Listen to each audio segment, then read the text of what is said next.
Please let me know if everything is okay on your side.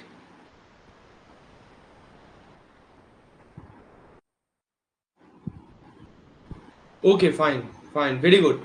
तो चलिए आज के सेशन को शुरुआत करते हैं। ये बेसिकली हमने जो यूनिट वन का जो आपको टास्क प्रोवाइड किया था उस पे बेस्ड ये सेशन है, राइट।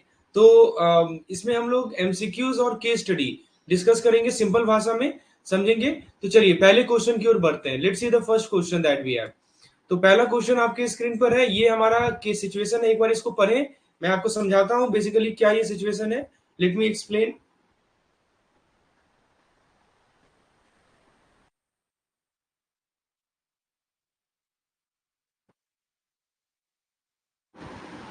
Okay fine.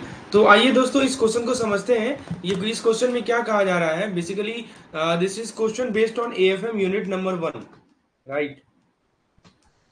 तो बेसिकली मिस्टर मेहरा, राइट, आपको इस सिचुएशन में क्या बताया जा रहा है मैं आपको समझाता हूँ। Just wait a minute. Okay fine. Now देखिए क्या है कि मिस्टर मेहरा एक फैमिली बिजनेस रन करते हैं, राइट, वो भी टेक्सटाइल का। Mister Mehra run a family business that is of textile. और टेक्सटाइल बिजनेस के फाउंडर है वो, यहाँ लिखा गया है कि he is a founder of the textile business. और फिर उसके बाद कहा जा रहा है कि वो हर महीने एक बड़ी सी लेजर बुक लेके बैठ जाते हैं, राइट। यहाँ पे देखिए लिखा हुआ है एवरी मंथ ही केयरफुली रिव्यू अ लेजर। यहाँ देखिए दैट रिकॉर्ड, और लेजर बुक क्या करता है, हर परचेज, हर सेल, जितना भी परचेज हो रहा है, जितना भी सेल हो रहा है, जितना भी डेप्ट है, जितने भी एसेट है, सभी को नोट करते हैं एकदम डिटेल में, राइट। तो इस लेजर में क्या करते हैं, he record all purchase, he record all sale, right, record all purchase, all sale, all डेप्ट एंड ऑल एसेट, ठीक है। अब उसके बाद क्या कर रहा है कि अब उनके बेटे का नाम है रोहन, और रोहन जो है एक फाइनेंस ग्रेजुएट है, he is a finance graduate. वो कंपनी ज्वाइन करता है, राइट। रोहन कहता है कि अपने पापा को कहता है कि हमें प्रॉपर फाइनेंशियल स्टेटमेंट बनानी चाहिए। यहाँ देखिए लिखा गया है he insist on preparing a formal set of financial statement. तो रोहन क्या बोलता है अपने पापा को, मिस्टर मेहरा को, कि हमें एक प्रॉपर फाइनेंशियल स्टेटमेंट बनानी चाहिए, जैसे कि बैलेंस शीट हो गया, जैसे कि प्रॉफिट और लॉस हो गया, एक्सेट्रा, ताकि अगर फ्यूचर में हम प्राइवेट लिमिटेड कंपनी बने तो इन्वेस्टर को अट्रैक्ट कर सकें, राइट। तो to attract external capital and make the business more accountable, especially if they plan to convert into private limited company. तो ये सिचुएशन है, right. I hope situation clear है आपको। मैं एक बार फिर से रिपीट करता हूं, बेसिकली सिचुएशन क्या है। देखिए मिस्टर मेहरा जो है वो एक फैमिली रन टेक्सटाइल बिजनेस के फाउंडर हैं, और वो हर महीने एक बड़ी सी लेजर बुक लेके बैठते हैं। यदि कहीं भी आपको कुछ भी दिक्कत हो तो प्लीज आप चैट बॉक्स में इशू रेज कीजिएगा। यदि ऑडियो वीडियो का कोई इशू हो तो प्लीज आप चैट बॉक्स का हेल्प ले सकते हैं। तो मिस्टर मेहरा जो है वो लेजर बुक लेके बैठते हैं, जितने भी परचेज हैं, सेल्स हैं, डेप्ट हैं, एसेट हैं, सभी को वो नोट करते हैं। अब उनके बेटे का नाम है रोहन, वो भी जो है कंपनी ज्वाइन करता है, और वो बोलता है कि हमें एक प्रॉपर फाइनेंशियल स्टेटमेंट बनानी चाहिए, जैसे जैसे कि balance sheet, profit and loss, ताकि अगर फ्यूचर में हम प्राइवेट लिमिटेड कंपनी बने तो हम इन्वेस्टर को अट्रैक्ट कर सकें। अब आइए क्वेश्चन को देखते हैं। तो पहला क्वेश्चन आपके सामने है। क्वेश्चन में ये कहा जा रहा है कि क्या आपको लगता है, तो अब देखिए which of the following best describe the difference between mister Mehra and Rohan approach to accounting. Option A, mister Mehra is applying the concept of stewardship accounting while Rohan is applying financial accounting. B, Mr. Mehra and Rohan both follow stewardship accounting. Option C, Rohan is focused on internal bookkeeping while Mr. Mehra is focused on external reporting for investor. And option D, Mr. Mehra is focusing on compliance with law while Rohan is not following any legal accounting requirement. तो ये चार option है basically इसकी इस situation के basis पे। क्या लगता है आपको ए बी सी डी में से कौन सा सही है? चलिए इसको तो हम आंसर करेंगे, उससे पहले आप एक छोटा सा क्वेश्चन का जवाब दीजिए। क्या आपको लगता है कि मिस्टर मेहरा का लेजर ही काफी है बिजनेस के लिए? यस या नो? यस या नो टाइप कीजिए।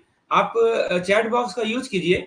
और मेरा सवाल ये है कि क्या आपको लगता है कि जो मिस्टर मेहरा का जो लेजर बुक है वो सफिशियंट है? इज इट सफिशियंट बिजनेस के लिए? क्या लेजर बुक सफिशियंट है?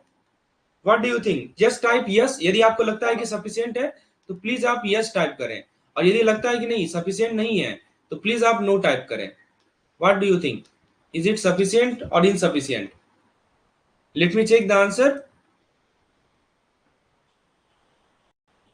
क्या लगता है आपको कि ये जो लेजर है, मिस्टर मेरा का जो लेजर है, क्या वो सफिशियंट है बेसिकली बिजनेस के लिए? The correct answer is no, right? The correct answer is no, क्योंकि दोस्तों यहाँ पे जो है इसका सही जवाब है नहीं, ऐसा ये कंप्लीट नहीं है, राइट? इनका जो लेजर सिस्टम है वो कंप्लीट नहीं है। तो दोस्तों आपको क्या लगता है, ए बी सी डी में से क्या अप्रोप्रिएट लगता है? जो भी आपको लगता है प्लीज आप टाइप करें, please type the correct answer. अगर गेस भी है तो वो भी चलेगा, राइट? प्लीज आप टाइप करें ए बी सी डी में से कौन सा ऑप्शन आपको सही लग रहा है। इज इट स्टीवार्डशिप अकाउंटिंग, और both are following stewardship accounting? Rohan is focused on internal bookkeeping and mister Mehra is focused on compliance with law. क्या लगता है आपको?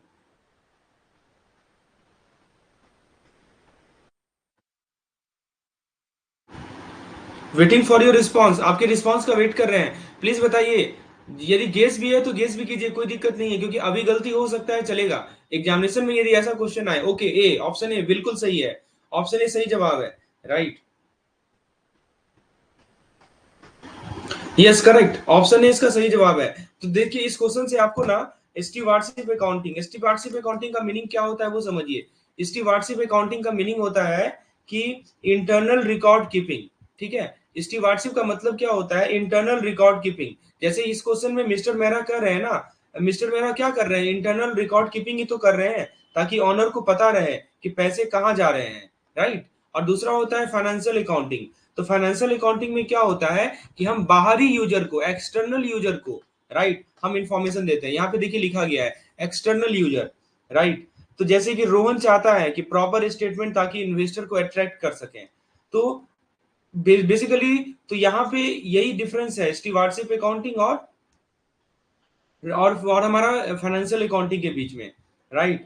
अच्छा ये बताइए, ये चलिए ठीक है, ये तो आपने सही जवाब दिया। आपको क्या लगता है कि अगर एक कंपनी प्राइवेट लिमिटेड बन रही है तो क्या फाइनेंशियल स्टेटमेंट बनानी जरूरी है? यस और no, what do you think? यदि कोई कंपनी प्राइवेट, मान लीजिए कि प्राइवेट लिमिटेड कंपनी बनना चाह रही है, तो क्या उसे proper financial accounting, financial statement जरूरी है उसके लिए? What do you think? यदि आपको लगता है कि नहीं प्रॉपर फाइनेंशियल स्टेटमेंट जरूरी है तो प्लीज आप यस टाइप करें, और यदि लगता है कि नहीं फाइनेंशियल स्टेटमेंट जरूरी नहीं है तो प्लीज नो टाइप करें। ये भी देखिए कंसेप्ट है आपके बुक में, ये जो भी चीज मैं आपको बता रहा हूँ सब कुछ आपके बुक से लिया गया है, मैकमिलन बुक से। तो यस ऑब्वियसली करेक्ट, बिल्कुल सही बात है, राइट? क्योंकि दोस्तों इसीलिए इसका मैं आपको, चलिए तो ये बातें आपको समझ में आ गई। अब हम लोग अगले सवाल की ओर बढ़ते हैं। नेक्स्ट क्वेश्चन आपके स्क्रीन पर है, सेम कंसेप्ट पे बेस्ड है। Why is Rohan suggestion to prepare a formal financial statement important for a company considering conversion into a private limited company? तो सवाल ये है कि रोहन का जो सजेशन है कि हम फॉर्मल फाइनेंशियल स्टेटमेंट प्रिपेयर करें, क्यों ये सजेशन जरूरी है किसी कंपनी के लिए जो कि प्राइवेट लिमिटेड कंपनी बनना चाह रही है? Option A, it allow the owner to track their personal expense better.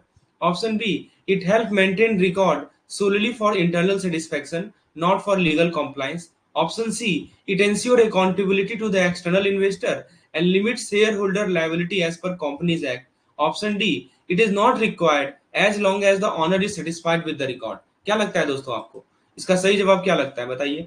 सवाल ये है कि रोहन का जो सजेशन है कि हम प्रॉपर फाइनेंशियल स्टेटमेंट प्रिपेयर करें, ये क्यों जरूरी है किसी कंपनी के लिए जो कि प्राइवेट लिमिटेड कंपनी बनना चाह रही है? चार ऑप्शन दिए गए हैं, राइट? तो अभी आपने कहा कि हाँ एक कंपनी जो कि प्राइवेट कंपनी बनना चाह रही है उसके लिए फाइनेंशियल स्टेटमेंट बनाना बहुत जरूरी है, right? What do you think? Yes very good, correct answer is option number C. देखिए होता क्या है ना कि जब भी कोई कंपनी प्राइवेट लिमिटेड कंपनी बनती है तो कंपनी एक्ट के हिसाब से, कौन सा एक्ट है दोस्तों यहाँ पे? Companies act, right? तो कंपनीज एक्ट के हिसाब से क्या कहता है, कंपनीज एक्ट के हिसाब से फाइनेंशियल स्टेटमेंट बनाना जो है मैंडेटरी होता है। और दूसरी बात क्या है, आप यहाँ पे देखिए वर्ड लिखा गया अकाउंटेबिलिटी, देखिए यहाँ पे लिखा है अकाउंटेबिलिटी। इन्वेस्टर को अकाउंटेबिलिटी चाहिए होती है कि पैसा जो लगा रहे हैं इन्वेस्टर, तो रिपोर्ट भी तो चाहिए कि पैसा लग कहाँ रहा है, समझे? और दोस्तों एक और कंसेप्ट है लिमिटेड लायबिलिटी। देखिए तीन चीज है यहाँ पे, एक तो अकाउंटेबिलिटी हो गया, दूसरा आपको पता चला कि कंपनीज एक्ट कहता है ऐसा, और यहाँ पे देखिए तीसरा वर्ड लिखा है लिमिटेड लायबिलिटी। आप समझते हैं लिमिटेड लायबिलिटी का मतलब क्या होता है? देखिए शेयर होल्डर की जिम्मेदारी लिमिटेड होती है, इसीलिए ट्रांसपेरेंसी जरूरी है, राइट? तो दोस्तों हमने इस क्वेश्चन से तीन चीजें सीखी। अभी जो हमने दो क्वेश्चन डिस्कस की, हमने उससे तीन चीजें सीखी। एक बार रिकॉल कर लेते हैं क्या क्या पॉइंट हमने क्लियर किया। तो देखिए, सबसे पहला चीज ये क्लियर किया कि जो मिस्टर मेहरा का जो अकाउंटिंग अप्रोच है, मिस्टर मेहरा आपने देखा ना, सबसे ऊपर जो अप्रोच था मिस्टर मेहरा का, तो मिस्टर मेहरा का जो अप्रोच है उसको हम लोग क्या बोलते हैं, उसके लिए जो वर्ड होता है उसको बोलते हैं हम लोग स्टीवार्डशिप अकाउंटिंग। तो आपने स्टीवार्डशिप अकाउंटिंग को एग्जाम्पल के माध्यम से समझ लिया कि वो कर क्या रहे हैं, कि लेजर का सहायता कर रहे हैं, लेजर का हेल्प ले रहे हैं अपने अकाउंटिंग करने के लिए। अच्छा, रोहन का जो फोकस था वो है एक्सटर्नल प्रेजेंटेशन, और इसी को हम लोग बोलते हैं फाइनेंशियल अकाउंटिंग, राइट। और अगर बिजनेस ग्रो करना है या इन्वेस्टर को अट्रैक्ट करना है तो फाइनेंशियल स्टेटमेंट बहुत जरूरी है, राइट। तो फ्रेंड्स, ये क्वेश्चन आपको समझ में आ गया होगा। देखिए, इसी तरह से हम लोग सभी कंसेप्ट को क्लियर करेंगे। ये बेस्ट तरीका है एग्जाम्पल के माध्यम से कंसेप्ट क्लियर करने का। आप बुक पढ़ेंगे तो आपको लिखा रहेगा स्टीवार्डशिप अकाउंटिंग क्या होता है, फाइनेंशियल अकाउंटिंग क्या होता है, लेकिन जब एग्जाम्पल करेंगे ना, केस स्टडी जब करेंगे तो आपके दिमाग में वो चीज बैठ जाती है। तो हमारा जो अप्रोच रहेगा कंप्लीट लाइव सेशन का यही रहेगा कि आपको समझ में आ जाए एग्जैक्टली कि स्टीवार्डशिप अकाउंटिंग कंसेप्ट क्या है। चलिए, अगले सवाल की ओर बढ़ते हैं। अगला जो केस स्टडी है वो आपके स्क्रीन पर है। आइए इसे डिस्कस करते हैं। बेसिकली ये क्वेश्चन क्या है, क्वेश्चन में आपसे पूछा जा रहा है कि बेसिकली एबीसी टेक्सटाइल, राइट। तो थोड़ा सा मैं जूम कर देता हूं, यहाँ पे देखिए। हाँ, क्या कर रहा है कि जो एबीसी टेक्सटाइल है, आप यहाँ देख सकते हैं, तो एबीसी टेक्सटाइल एक कपड़ों का बिजनेस करती है। वो फेस कर रहा है राइजिंग प्रोडक्शन कॉस्ट। देखिए लिखा है he is facing rising production cost, right. और गिरते हुए मार्जिन, डिक्लाइनिंग प्रॉफिट मार्जिन, मतलब कि प्रोडक्शन कॉस्ट बढ़ रहा है और प्रॉफिट मार्जिन घट रहा है। अब उस फैक्ट्री की जो अकाउंटेंट है मिसेस नेहा, राइट, तो वो हर चीज रिकॉर्ड करती है। She is focusing on tracking everything. कितना पैसा खर्च हुआ, ठीक है, एक प्रोडक्ट का कॉस्ट क्या है, स्टॉक की वैल्यू क्या है, मतलब जितने भी चीजें हैं ना, सभी चीजों को वो रिकॉर्ड करती है। उसी तरह उसी समय पे क्या हुआ, सीएफओ जो है कंपनी के, मिस्टर अर्जुन, वो देखते हैं फ्यूचर को। क्या देखते हैं, वो फ्यूचर को देखते हैं। क्या लॉस मेकिंग प्रोडक्ट को बंद करना चाहिए, देखिए यहाँ लिखा है whether to continue producing a loss making product. CFO जो मिस्टर अर्जुन है वो और क्या देखते हैं कि किस प्रोडक्ट में ज्यादा रिसोर्स इन्वेस्ट करें, किस प्रोडक्ट में ज्यादा रिसोर्स इन्वेस्ट करें, और मार्केट बदलेगा तो हम कैसे रेडी हों। देखिए मैं फिर से समझा दूं क्या क्वेश्चन है, कि एबीसी टेक्सटाइल का एक कपड़ा का बिजनेस है, राइट। वो राइजिंग प्रोडक्शन कॉस्ट और प्रॉफिट मार्जिन इसका घट रहा है।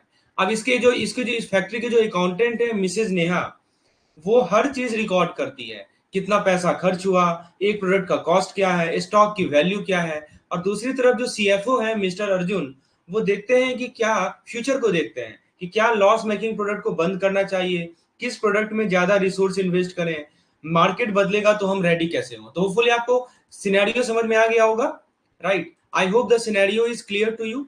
चलिए, सिनेरियो क्लियर है तो आइए हम लोग क्वेश्चन की ओर बढ़ते हैं। तो अब देखिए सवाल है, बहुत अच्छा क्वेश्चन है, ये भी हमारे यूनिट 1 से क्वेश्चन लिया गया है। So let's see the question that we have, which of the following best describe Neha's and Arjun approach in this scenario, right। तो सवाल है कि कौन सा ऑप्शन डिफरेंशिएट कर रहा है नेहा का अप्रोच और मिस्टर अर्जुन का अप्रोच। ऑप्शन ए कर रहा है कि नेहा का जो फोकस है वो है आपका हिस्टोरिकल अकाउंटिंग पे, और वो मैनेजमेंट अकाउंटिंग से अलाइन करता है, जबकि अर्जुन का जो फोकस्ड है वो कॉस्ट अकाउंटिंग से अलाइन करता है। बी कह रहा है कि नेहा का जो फोकस है वो कॉस्ट अकाउंटिंग से अलाइन कर रहा है, जबकि अर्जुन का जो फोकस है वो मैनेजमेंट अकाउंटिंग से अलाइन कर रहा है। सी कह रहा है कि दोनों फाइनेंशियल अकाउंटिंग ही अप्लाई कर रहे हैं।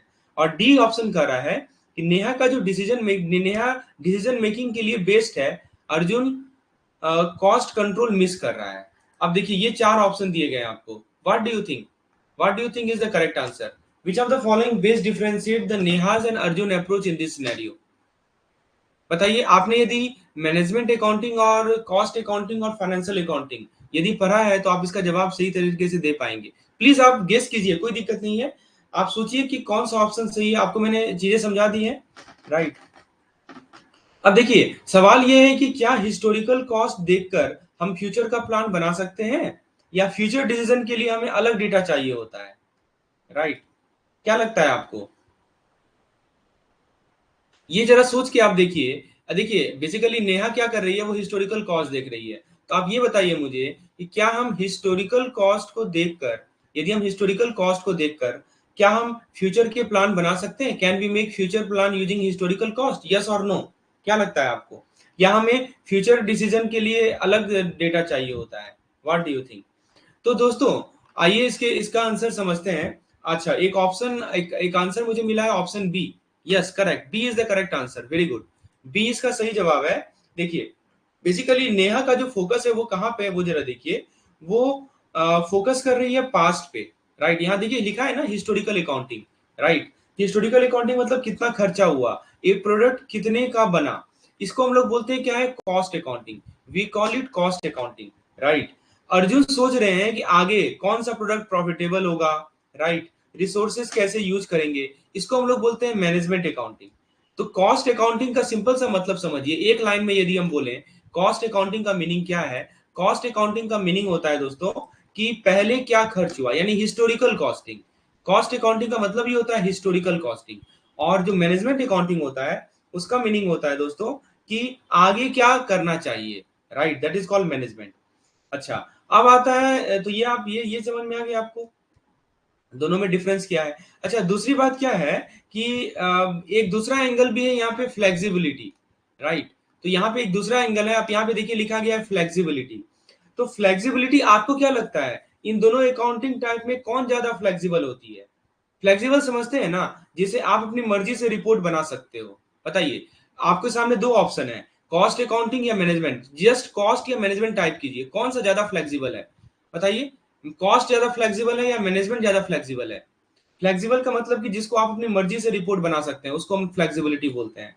So which one is more flexible? Cost accounting is more flexible और management accounting is more flexible? मतलब किसमें आपको ज्यादा फ्रीडम मिलती है? यदि आपको लगता है कि कॉस्ट अकाउंटिंग में ज्यादा फ्लेक्सिबिलिटी मिलती है तो कॉस्ट को टाइप कर दीजिए, और यदि लगता है कि नहीं मैनेजमेंट, आप सोचते हैं कि उसमें ज्यादा फ्लेक्सिबिलिटी होती है, तो मैनेजमेंट को टाइप कर दीजिए, राइट। तो बिल्कुल बिल्कुल सही सही जवाब है। इसका सही जवाब है management accounting, right. Management accounting में आपको फ्लेक्सिबिलिटी ज्यादा मिलती है, you get more flexibility in the case of management accounting, right. तो सही जवाब है इसका मैनेजमेंट अकाउंटिंग। अब देखिए अगले सवाल की ओर बढ़ते हैं। ये बातें समझ में आ गई दोस्तों? आपका आंसर सही था, तो बिल्कुल कंसेप्चुअल क्लैरिटी है आपको। चलिए एक और सवाल देखते हैं। अच्छा, ये शायद दूसरा सवाल है। अच्छा, एक ये बताइए कि मैनेजमेंट अकाउंटिंग ज्यादा फ्लेक्सिबल क्यों है? अभी हमने देखा है कि मैनेजमेंट अकाउंटिंग ज्यादा फ्लेक्सिबल है, राइट। तो क्या आपको लगता है इसके पीछे क्या रीजन हो सकता है? Why is management accounting more flexible? मैं आपको चार ऑप्शन दे रहा हूँ। ऑप्शन ए, यह मैनेजमेंट अकाउंटिंग जो है सिर्फ स्टॉक वैल्यूएशन पे बेस्ड है। चलिए क्या लगता है दोस्तों इसके पीछे क्या रीजन है, मैनेजमेंट अकाउंटिंग ज्यादा फ्लेक्सिबल क्यों है? क्योंकि दोस्तों इसका सिंपल सा रीजन है, मैनेजमेंट अकाउंटिंग ना फ्यूचर बेस्ड है, राइट। मैनेजमेंट अकाउंटिंग जो हमारा होता है वो किस पे कैसा होता है, वो फ्यूचर बेस्ड होता है। Management accounting is future based, future decision पे बेस्ड होता है, राइट। और रूल्स रिजिड नहीं होते हैं, जबकि कॉस्ट अकाउंटिंग में रूल्स रिजिड होते हैं, राइट। तो हमने इस क्वेश्चन से क्या सीखा, what we learn from this question, that management accounting law bound नहीं होते, right. Management accounting is not law bound, यह डिसीजन और प्लानिंग के अकॉर्डिंगली चेंज हो सकता है। आप मैनेजमेंट अकाउंटिंग को चेंज कर सकते हैं, you can change the management accounting as per the decision, right. और अगर कल मान लीजिए कि कल मार्केट यदि बदल जाए, कल के डेट में मार्केट बदल जाए, तो रिपोर्टिंग स्टाइल भी आप चेंज कर सकते हैं। लेकिन कॉस्ट अकाउंटिंग क्या होता है, स्ट्रक्चर्ड होता है। यहाँ देखिए लिखा गया है, कॉस्ट अकाउंटिंग आपका प्रॉपर स्ट्रक्चर्ड होता है, मेनली पास डेटा और पर यूनिट कॉस्ट कैलकुलेशन के लिए यूज होता है। तो please I think concept clear है, कॉस्ट और मैनेजमेंट अकाउंटिंग में क्या डिफरेंस है। Using this example please let me no, यदि क्लियर हो तो प्लीज क्लियर टाइप कर दे चैट बॉक्स में। और यदि आप चाहते हैं कि मैं फिर से एक्सप्लेन करूं तो मैं फिर से एक्सप्लेन करूंगा। तो हमने इस क्वेश्चन से क्या सीखा कि जो नेहा का अप्रोच है वो कॉस्ट अकाउंटिंग का अप्रोच है, वो पास्ट कॉस्ट देख रही है, प्रोडक्ट का एक्यूरेट कॉस्ट देख रही है और स्टॉक वैल्यूएशन कर रही है। अर्जुन का जो अप्रोच है वो मैनेजमेंट अकाउंटिंग है, जो कि future plan, future decision, flexible reporting होता है। और याद रखिएगा, अगर बिजनेस को आगे बढ़ना है तो दोनों की जरूरत होती है, कॉस्ट अकाउंटिंग भी जरूरत है, ठीक है, और मैनेजमेंट अकाउंटिंग भी जरूरत है। कॉस्ट अकाउंटिंग हमें क्या बताएगा, कॉस्ट अकाउंटिंग हमें रिकॉर्ड प्रोवाइड करेगा, मैनेजमेंट अकाउंटिंग हमें क्या करेगा, मैनेजमेंट अकाउंटिंग हमें डायरेक्शन प्रोवाइड करेगा। तो I hope it is clear now what is the difference between cost accounting and management accounting, right. यदि क्लियर हो तो प्लीज क्लियर टाइप कर दे। चैट बॉक्स में। Now have a look at the next question. अब देखिए अगला सवाल आपके सामने है। बेसिकली एक्स वाई जेड एक पब्लिकली लिमिटेड कंपनी है,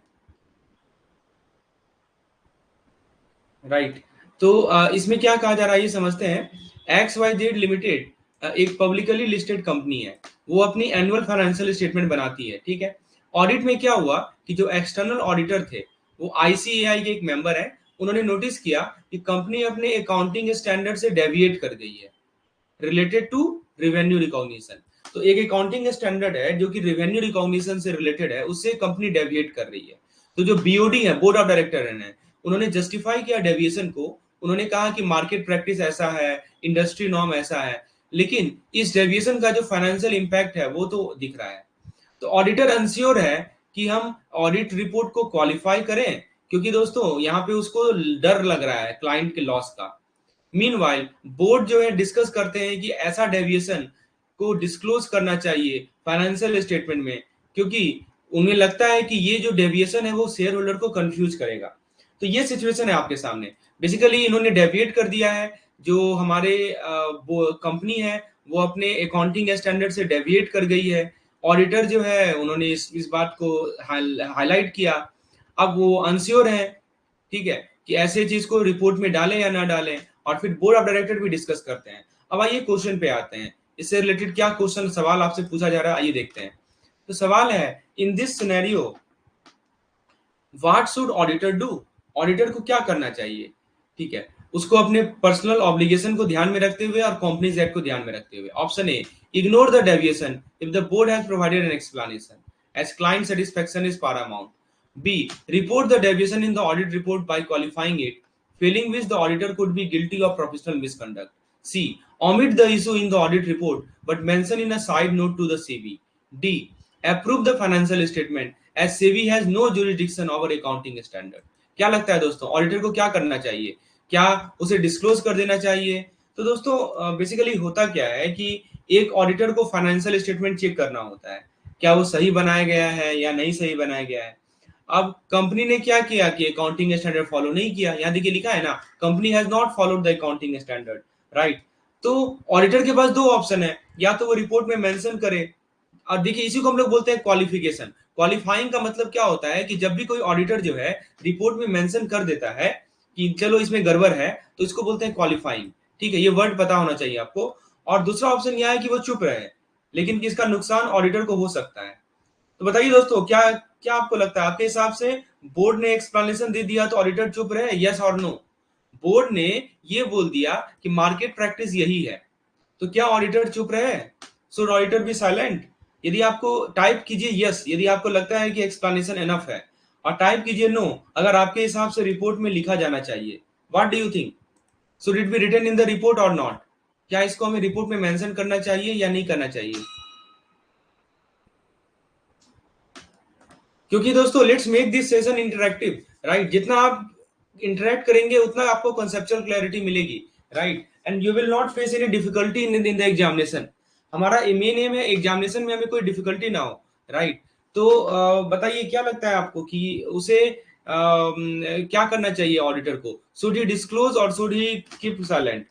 और देखिए एक तो सवाल मैंने आपसे ये पूछा, दूसरा सवाल ये है कि अगर ऑडिटर या डेविएशन रिपोर्ट नहीं करता है तो क्या उसकी गलती बनती है, क्या वो गिल्टी है और गिल्टी नहीं है? तो बताइए सेफ है या गिल्टी है? यदि गिल्टी है तो गिल्टी टाइप कीजिए, is he guilty if he does not report the deviation, और is he safe? What do you think? तो फ्रेंड्स मैं इसका आपको सही आंसर बताता हूं। इसका सही जवाब है क्वालिफिकेशन का मतलब होता है, राइट। इसका सही जवाब है option number B, right. Option B is the correct answer. Option B, yes, this one is the correct answer. Why option B is the correct answer? क्योंकि दोस्तों ऑडिटर को रिपोर्ट में क्लियरली लिखना चाहिए अगर अकाउंटिंग स्टैंडर्ड फॉलो नहीं हुए हैं तो, राइट। और अगर वो इग्नोर करता है तो इसे कहा जाता है प्रोफेशनल मिसकंडक्ट। तो आईसीएआई का जो रूल है, सेबी का जो रूल है, कंपनीज एक्ट का रूल है, तीनों स्ट्रिक्ट है इस मैटर में। और एक वर्ड बार बार आ रहा है क्वालिफिकेशन, यहाँ पे देखिए लिखा गया है क्वालिफिकेशन। तो इस क्वालिफिकेशन का मीनिंग आप समझ लीजिए। What is the meaning of this qualification? Qualification का मतलब है कि ऑडिट रिपोर्ट में एक वार्निंग टाइप का नोट डालना, ठीक है। What is the meaning of qualification? कि बेसिकली आप क्या करते हैं कि ऑडिट रिपोर्ट में ना एक वार्निंग टाइप के नोट डालते हैं, ठीक है, वार्निंग डालते हैं, क्वालिफिकेशन। वार्निंग में क्या लिखा होता है कि सब तो चीज ठीक है, लेकिन यह पार्टिकुलर चीज स्टैंडर्ड के हिसाब से नहीं है। मतलब एक नोट डाल देते हैं नीचे, ठीक है, और उस नोट में क्या लिखा होता है कि सब कुछ तो ठीक है, लेकिन ये जो पार्टिकुलर चीज है वो स्टैंडर्ड के हिसाब से नहीं है। और इससे क्या होता है कि जो इन्वेस्टर है, रेगुलेटर है, पब्लिक है, उन्हें सच का पता चलता है। तो प्लीज टेल मी, क्वालिफिकेशन का मीनिंग क्लियर है? क्वालिफिकेशन देखिए, यहाँ पे मैं आपको मीनिंग ही समझा देता हूँ। यहाँ पे देखिए, क्वालिफिकेशन का मतलब क्या होता है कि जो ऑडिटर है, यहाँ पे देखिए एक वर्ड आया है क्वालिफिकेशन, कि जो ऑडिटर है वो क्या करते हैं कि नीचे जो हमारा रिपोर्ट बनता है ना, उसमें नोट डाल देते हैं। नोट में क्या लिख देते हैं कि सब कुछ तो ठीक है, लेकिन ये जो पार्टिकुलर चीज है वो स्टैंडर्ड के हिसाब से नहीं है, राइट। तो याद रखिए दोस्तों, ऑडिटर का काम है ट्रूथ दिखाना, सही दिखाना, चाहे क्लाइंट हो या बोर्ड हो। और आईसीएआई, राइट, और जो लॉ है इसका रूल हमेशा प्रायोरिटी पे होना चाहिए। कहने का मतलब कि जो प्रोफेशनल एथिक्स जो है वो क्लाइंट सेटिस्फेक्शन से बढ़कर है। यही चीज हमें क्लियर होता है। दोस्तों कंसेप्ट क्लियर है तो बताइए क्लियर है। यदि आप चाहते हैं मैं इसे दोबारा रिपीट करूं, if you want me to repeat it, please type repeat, right. Please let me know if the concept is clear और नॉट। आइए हम लोग नेक्स्ट क्वेश्चन की ओर बढ़ते हैं। Let's see the next question that we have. तो अगला सवाल आपके स्क्रीन पर है। तो बेसिकली सवाल यह है कि section 129 sub section 5 of the companies act 2013, इसके according, right, what mandatory disclosure must X Y Z limited make regarding the deviation. अब बताइए, अभी तो हमने देखा कि हाँ उसे डेविएशन को डिस्क्लोज करना है, right. Just now we have seen that the auditor has to disclose the deviation. अब इस सेक्शन के अनुसार किस प्रकार का डिस्क्लोजर वो करेगा ही करेगा, ये सवाल है। ऑप्शन ए कर रहा है कि केवल मेंशन कर दो कि डेविएशन का फाइनेंशियल इंपैक्ट क्या हुआ है, राइट। तो ये कर रहा है, ऑप्शन बी कर रहा है कि पूरे डेविएशन को डिस्क्लोज करो, डेविएशन के रीजन को डिस्क्लोज करो, और फाइनेंशियल इफेक्ट जो राइज हो रहा है उसको डिस्क्लोज करो। सी कर रहा है कि कोई डिस्क्लोजर की रिक्वायरमेंट नहीं है यदि बोर्ड डेविएशन को अप्रूव कर देता है। और डी कर रहा है कि केवल रीजन मेंशन कर दो डेविएशन का नोट्स टू अकाउंट में। बताइए दोस्तों, क्या लगता है आपको? मैं आपसे सवाल पूछता हूं, ठीक है, कि बेसिकली क्या क्या काम करना होता है, कि केवल फाइनेंशियल इंपैक्ट दिखाए या पूरा का पूरा सब कुछ दिखाए auditor? What do you think? तो अगर एक कंपनी ने कोई अकाउंटिंग स्टैंडर्ड फॉलो नहीं किया और उसका इफेक्ट मान लीजिए 10 करोड़ का है, तो क्या इन्वेस्टर को यह पता होना चाहिए, यस और नो? मान लीजिए कंपनी ने आप प्लीज यस और नो टाइप कीजिए चैट बॉक्स में। यदि मान लीजिए कंपनी ने अकाउंटिंग स्टैंडर्ड को फॉलो नहीं किया और उसका इफेक्ट मान लीजिए कंपनी को 10 करोड़ का हुआ, तो क्या इस चीज को इन्वेस्टर को पता होना चाहिए या नहीं होना चाहिए? यस टाइप कीजिए यदि आपको लगता है कि ट्रांसपेरेंसी जरूरी है, और नो टाइप कीजिए अगर आपको लगता है कि बोर्ड ने जब अप्रूव कर दिया है तो पब्लिक डिस्क्लोजर की क्या जरूरत है। क्या लगता है आपको? तो दोस्तों आप सही सोच रहे हैं, इसका सही जवाब है डिस्क्लोज करना चाहिए, राइट। तो इस क्वेश्चन का सही जवाब क्या लगता है आपको, ए बी सी और डी, राइट। अभी मैंने आपको समझाया था दोस्तों, अभी मैंने आपको समझाया था, just now I have told you that company को ये जो ऑडिटर है, राइट, ऑडिटर को सब कुछ बताना होता है कि डेविएशन क्या हुआ है, राइट। इसका सही जवाब है option number B.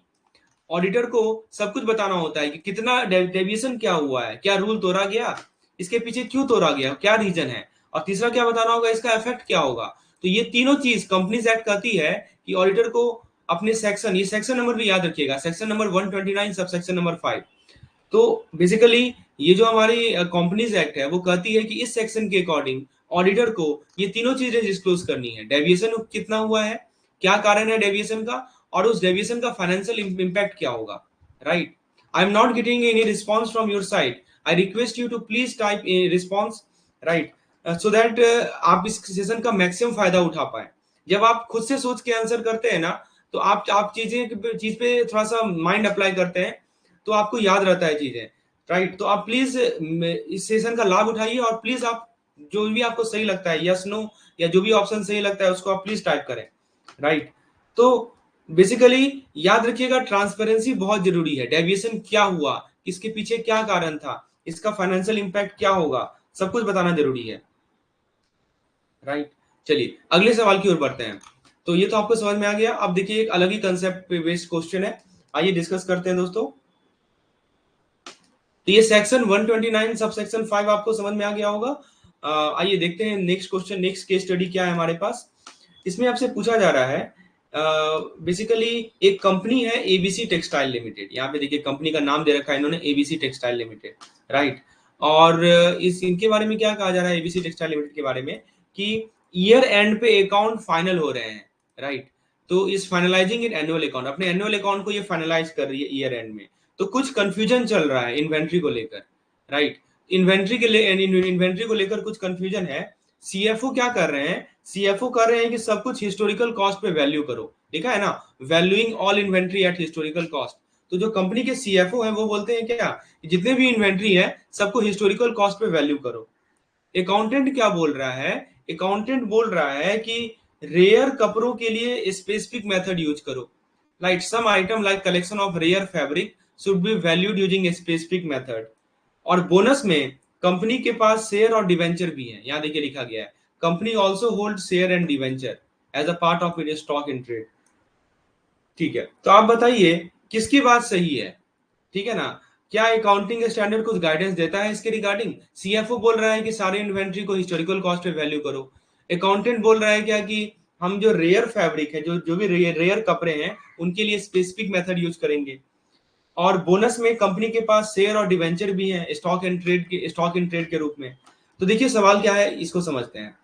In this situation, which of the following valuation approach and method would be in line with the AS2?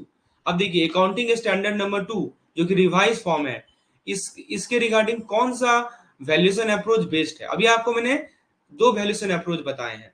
Option A कह रहा है कि इसमें ऑप्शन ए क्या कर रहा है दोस्तों, कि सारे इन्वेंट्री को हिस्टोरिकल कॉस्ट पे वैल्यू करो, क्योंकि ये आपको दिखाते हैं कि किस प्रकार से ये परचेज किए गए। बी कर रहा है आप इन्वेंट्री को वैल्यू करो लोअर ऑफ द कॉस्ट और net realisable value, use specific identification only for unique item and weighted average और फीफो फॉर इंटरचेंजेबल आइटम। और सी कर रहा है सारे इन्वेंट्री को वैल्यू करो रिटेल मेथड से। और डी ऑप्शन कर रहा है कि जैसे आइटम्स हैं आपके शेयर एंड डिवेंचर जिनको आपने स्टॉक इन ट्रेड के रूप में रखा है उनके लिए फीफो को अप्लाई करो। फीफो क्या होता है, फर्स्ट इन फर्स्ट आउट। तो ये चार ऑप्शन है। चलिए इस क्वेश्चन को हम लोग समझते हैं, पहले कंसेप्ट समझते हैं कैसे सॉल्व करेंगे इसको हम लोग। तो आइए दोस्तों, बेसिकली सबसे पहले आप ये बताइए कि इन्वेंट्री को किस पे वैल्यू करते हैं, इन्वेंट्री को किस चीज पे वैल्यू किया जाता है, ठीक है। बताइए कॉस्ट पे वैल्यू करते हैं या लोअर ऑफ कॉस्ट और एनआरबी। एनआरबी समझते हैं, नेट रियलाइजेबल वैल्यू, इसको शॉर्ट में हम लोग एनआरबी भी बोलते हैं। We also call it NRV in short. NRV means net realisable value. बताइए दोस्तों इन्वेंट्री को हम लोग किस पे वैल्यू करते हैं, कॉस्ट पे वैल्यू करेंगे या कॉस्ट और एनआरबी का जो लोअर वैल्यू है उस पे फोकस करेंगे, ये बताइए, राइट। आप यदि कॉस्ट टाइप कीजिए, यदि आपको लगता है कि कॉस्ट पे वैल्यू किया जाएगा इन्वेंट्री को, और यदि आप टाइप कीजिए लोअर, तो यदि आपको लगता है कि कॉस्ट और एनआरबी का जो लोअर है उस पे वैल्यू किया जाएगा, राइट। देखिए क्या लगता है दोस्तों, कॉस्ट पे वैल्यू किया जाएगा इन्वेंट्री को या लोअर ऑफ कॉस्ट और एनआरबी पे इन्वेंट्री को वैल्यूएशन किया जाएगा? तो सही जवाब है इसका लोअर ऑफ कॉस्ट और एनआरबी। क्यों? क्योंकि अगर आप 100 रुपया में खरीदते हैं कोई चीज लेकिन मार्केट में सिर्फ 70 में बिक रहा है, तो 70 ही तो उसका वैल्यू है। समझिए, एक तो होता है कॉस्ट, कॉस्ट यानी कि जो खर्चा आपको हुआ खरीदने में। मान लीजिए 100 रुपया का सामान आपने खरीदा, और नेट रियलाइजेबल वैल्यू का मतलब कि मार्केट में वो कितने में बिक रहा है। मार्केट में वो चीज मान लीजिए 70 रुपया में ही बिक रहा है, तो उसका असली वैल्यू जो होगा वो किस पे होगा, 100 रुपया पे होगा या 70 रुपया पे होगा? ऑब्वियसली 70 रुपया पे होगा, जो भी लोअर रहेगा उस पे होगा, राइट। तो आपको क्या लगता है कि सभी आइटम को एक ही मेथड से वैल्यू करना चाहिए, यस और नो? क्या लगता है दोस्तों कि जितने भी आइटम है सभी के लिए एक ही मेथड फॉलो करना चाहिए, यस और नो? क्या लगता है? तो दोस्तों आप बिल्कुल सही सोच रहे हैं, जितने भी आइटम है सभी को अलग अलग वैल्यू करना चाहिए, वो डिपेंड करता है कि आइटम क्या है, राइट। तो अब देखिए AS2 क्या कहता है, आपने यहाँ पे देखा होगा, यहाँ पे लिखा है इन्होंने AS2, अकाउंटिंग स्टैंडर्ड नंबर 2।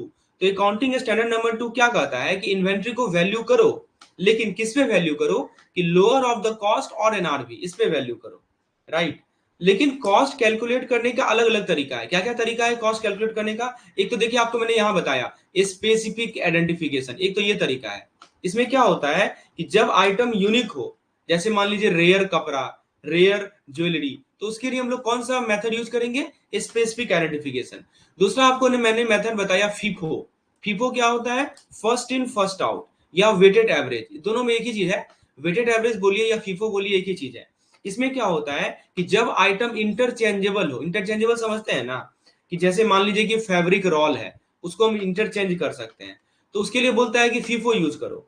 और ठीक है, शेयर और डिवेंचर, इसको आप होल्ड करेंगे स्टॉक इन ट्रेड। ठीक है, तो ये जो है ना, ये AS2 के स्कोप के बाहर है। शेयर एंड डिवेंचर जो होता है वो अकाउंटिंग स्टैंडर्ड नंबर 2 के स्कोप के बाहर है। तो दोस्तों आप क्या बताइए, सही जवाब क्या है? ABCD। अब तो मैंने आपको आंसर भी बता दिया, बताइए क्या लगता है सही जवाब? तो अकाउंटिंग स्टैंडर्ड नंबर 2 को समझना बहुत जरूरी है।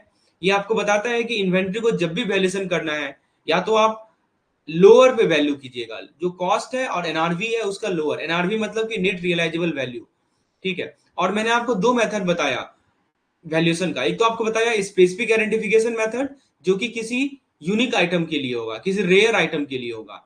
और दूसरा मेथड आपको बताया फीफो मेथड, जो कि इंटरचेंजेबल आइटम के लिए होता है। Please tell me, is audio and video okay? क्योंकि कोई रिस्पॉन्स नहीं आ रहा है आपका।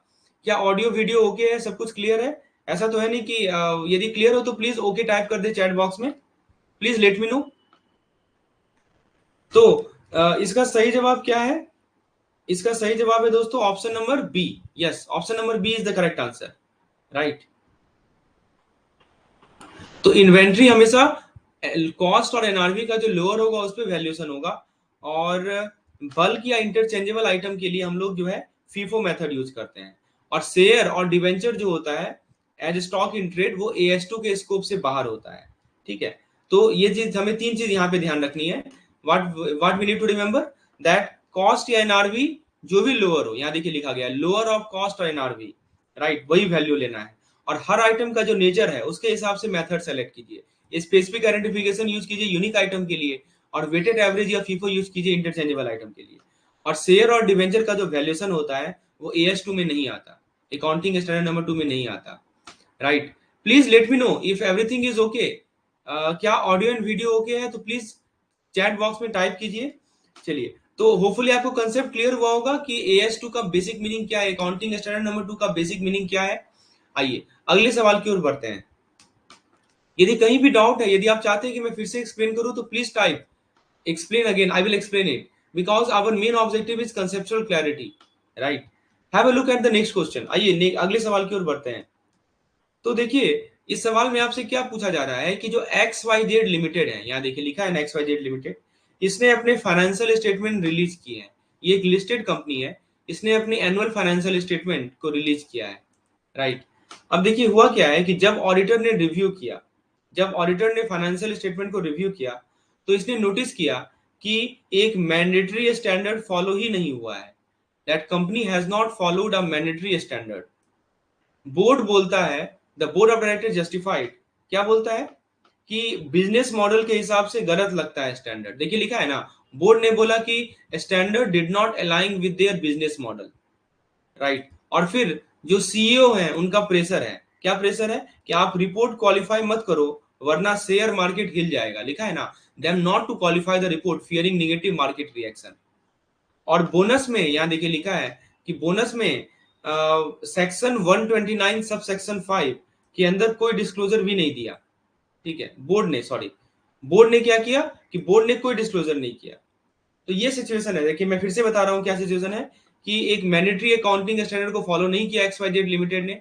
बोर्ड बोलता है, बोर्ड ने इसे जस्टिफाई किया, क्या जस्टिफाई किया कि बिजनेस मॉडल के हिसाब से गलत है स्टैंडर्ड। सीईओ का प्रेशर है कि आप रिपोर्ट क्वालिफाई मत करो वरना शेयर मार्केट का में नेगेटिव इफेक्ट पड़ेगा। और लास्ट में कह रहा है कि बोर्ड ने सेक्शन 129 सब सेक्शन 5 के अंदर कोई डिस्क्लोजर भी नहीं किया। तो अब सवाल है कि ऑडिटर क्या करे, राइट। तो ऑडिटर क्या करे, आइए क्वेश्चन को देखते हैं। क्वेश्चन में आपसे ये पूछ रहा है कि if the auditor do not qualify the audit report despite the deviation from the mandatory accounting standard, what are the consequence. तो ऑडिटर मान लीजिए क्वालिफाई नहीं किया। क्वालिफाई का मीनिंग अभी आपको मैंने बताया था, right. I told you the meaning of qualification in the previous question. यदि मान लीजिए ऑडिटर ने क्वालिफाई नहीं किया, क्वालिफाई का मतलब कि एक नोट डाल देना, अकाउंट के एक नोट डाल देना कि ये नोट में क्या लिखा जाता है, कितना डेविएशन हुआ, क्यों डेविएशन हुआ, इसका फाइनेंशियल इंपैक्ट क्या पड़ेगा, सब कुछ लिखा जाता है क्वालिफिकेशन में। तो मान लीजिए कि ऑडिटर ने क्वालिफाई नहीं किया, ठीक है, तो इसका कॉन्सिक्वेंस क्या होगा under the professional code of conduct. Option A कह रहा है कि कोई कॉन्सिक्वेंस नहीं होगा क्योंकि board of director primarily responsible है फाइनेंशियल स्टेटमेंट के लिए। बी कह रहा है कि ऑडिटर को गिल्टी माना जाएगा प्रोफेशनल मिसकंडक्ट के लिए। ऑप्शन सी कह रहा है कि ऑडिटर क्वालिफिकेशन अवॉइड कर सकते हैं यदि सीईओ उनको राइटिंग में लिख के दे। और डी कह रहा है कि जो ऑडिटर है वो क्लीन रिपोर्ट इशू करेंगे यदि कंपनी एक डिक्लेरेशन प्रोवाइड करते हैं बोर्ड रिपोर्ट में। देखिए बहुत ही अच्छा क्वेश्चन है, आपके बुक से लिया गया, मैकमिलन बुक से। क्या लगता है, is it A, B, C और D? What do you think? तो फ्रेंड्स देखिए, मैं आपसे यहाँ पे आपको इस क्वेश्चन में क्या लगता है दोस्तों, सबका अलग बोलना है, बोर्ड कुछ बोल रहा है, सीईओ का प्रेशर अलग है। तो क्या लगता है अगर ऑडिटर चुपचाप रिपोर्ट को क्लीन बोल दे बिना डेविएशन डिस्क्लोज किए तो क्या ये चलेगा क्योंकि बोर्ड ने बोला है? यही गलत होगा आईसीए रूल के हिसाब से। ऑब्वियसली ये गलत है, राइट, दिस इज रॉन्ग, क्योंकि ऑडिटर का काम है, मैंने बताया था, ट्रूथ को रिपोर्ट करना, राइट। तो देखिए ये जो है ना, ये यदि क्वालिफाई नहीं करता है तो ये दो चीज को वायलेट कर रहा है। एक तो आपका अकाउंटिंग स्टैंडर्ड को वायलेट कर रहा है, राइट। कौन? ऑडिटर अकाउंटिंग स्टैंडर्ड को वो वायलेट कर रहा है, राइट। क्योंकि आप बिजनेस मॉडल का एक्सक्यूज नहीं दे सकते, you can't give the excuse of business model. और यहाँ पे इन्होंने यही दे रहे हैं ना, बोर्ड क्या एक्सक्यूज दे रहे हैं कि ये जो स्टैंडर्ड है उनके बिजनेस मॉडल से अलाइन नहीं हो रहा है, ये तो एक्सक्यूज दे रहे हैं। और दूसरा जो ये वायलेट कर रहा है वो section 129 sub section 5 companies act का। तो अगर स्टैंडर्ड फॉलो नहीं हुआ तो आपको क्लियरली तीन चीजें लिखनी है, अभी मैंने आपको बताया था। क्या क्लियरली लिखना है? डेविएशन कितना हुआ, क्या डेविएशन हुआ, उनका फाइनेंशियल इंपैक्ट क्या होगा। अगर ये भी डिस्क्लोज नहीं किया तो ऑडिटर भी कुछ नहीं बोलता है, राइट। तो ये चीज है,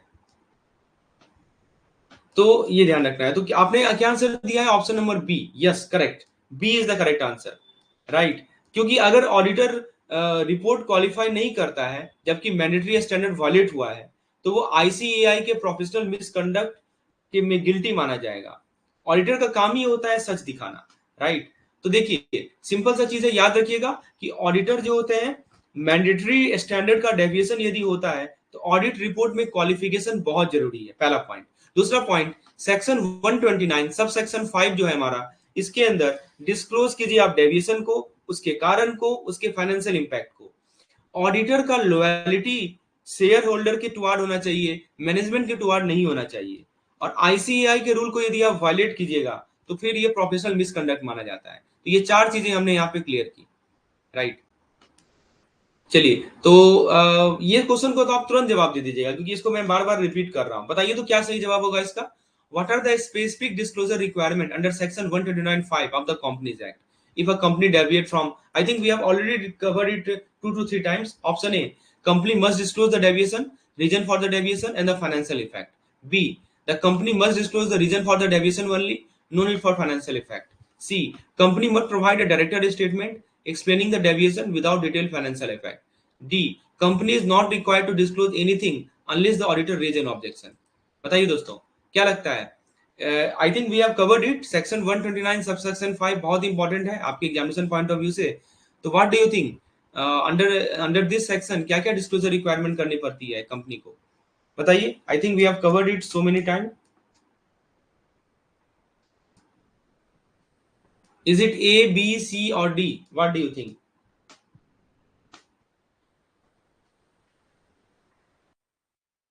यस, यदि आप ए, बिल्कुल सही बात है, ए इसका सही जवाब है, राइट। तो अगर company mandatory accounting standard follow नहीं करती है तो उनको तीन चीजें क्लियरली बतानी होती हैं। क्या क्या? कि डेविएशन क्या था, क्यों किया डेविएशन, और उसका फाइनेंशियल इफेक्ट क्या होगा, राइट। तो ये तीनों चीज ध्यान रखना है। चलिए अगले सवाल की ओर बढ़ते हैं। Let's move to the next question. आइए, तो अगला सवाल आपके सामने है, एक अलग ही कंसेप्ट पे बेस्ड ये सवाल है। तो सवाल है कि एबीसी लिमिटेड ने 31 मार्च, राइट, एबीसी लिमिटेड ने 31 मार्च 2024, राइट, तक अपने अकाउंट बनाए, ठीक है। उसके बाद 15 मई को, देखिए यहाँ लिखा है, उसके बाद क्या हुआ कि 15 मई को अकाउंट अप्रूव होने थे। क्या होने थे? अकाउंट अप्रूव होने थे। लेकिन लेकिन क्या हुआ कि 1 मई को, 1 मई को एक मेजर डेटर इंसॉल्वेंट हो गया, राइट। तो एक जो मेजर डेटर था वो क्या हो गया? इंसॉल्वेंट हो गया। देखिए लिखा है ना, one of the EBC major debtor get insolvent on 1 May, right. तो और उसी ने तो कंपनी के लिए लाखों पैसा बचा हुआ था, उसको देना था, ठीक है ना, who want a substantial amount. तो 15 मई को बोर्ड को फाइनेंशियल स्टेटमेंट, सॉरी, 15 मई को अकाउंट अप्रूव होना था, ठीक है, 31 मई तक इसने अपना अकाउंट बनाया, फाइनेंशियल स्टेटमेंट बनाया, राइट। और एक कोर्ट केस पेंडिंग था एक कंपनी के रिगार्डिंग, जिसमें डिस्प्यूट चल रहा था। और फिर क्या हुआ, and the management believe that the company might have to pay a fine. चलिए ये तो ठीक है। और दूसरी बात क्या हुआ कि 15 मई को अकाउंट जो था वो अप्रूव होना था, लेकिन 1 मई को इस कंपनी का एक मेजर डेटर जो था, जिसने सब्सटेंशियल अमाउंट होल्ड किया था, वो इंसॉल्वेंट हो गया। तो आप सोचिए, ये न्यूज 31 मार्च के बाद आई, लेकिन क्या इसका लिंक पुरानी कंडीशन से था? Meanwhile, ABC has also filed a legal case against another party and expected a favorable outcome, but the matter was still pending. तो अब देखिए, सवाल क्या है वो देखते हैं। How should ABC Limited account for the insolvency of debtor in financial statement? अब बताइए, ये जो डेटर इंसॉल्वेंट हुआ है, इसको एबीसी लिमिटेड कैसे अकाउंट करे?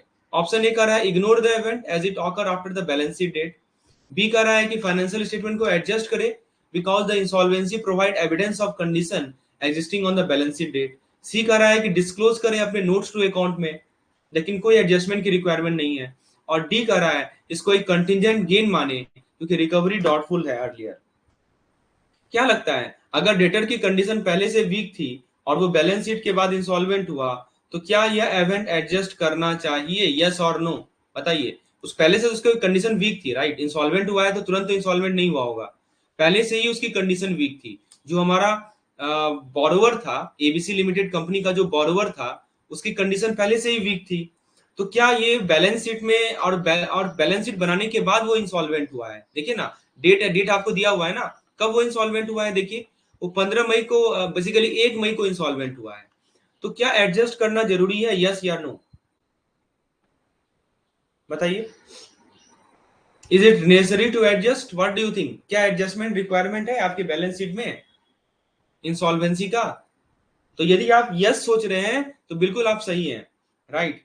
तो ये जो इवेंट है ना, इसको बोलते हैं हम लोग adjusting event. We call it what? We call it adjusting event, right. देखिए, इंसॉल्वेंसी के न्यूज बाद में आई है, लेकिन उसकी फाइनेंशियल वीकनेस ऑलरेडी एग्जिस्ट करती है।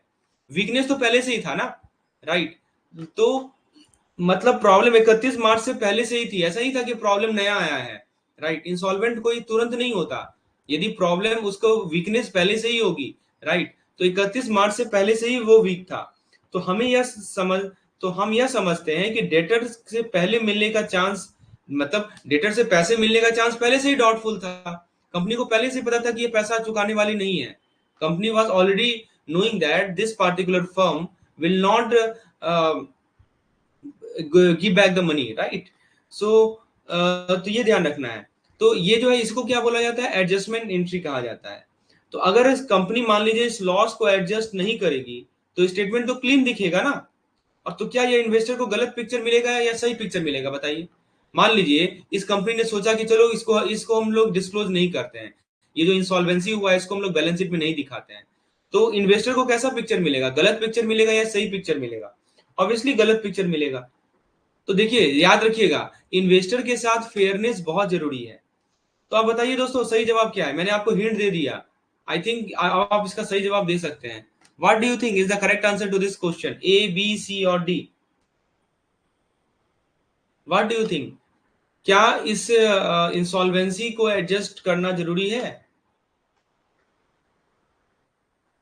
तो ऑप्शन ए कर रहा है कि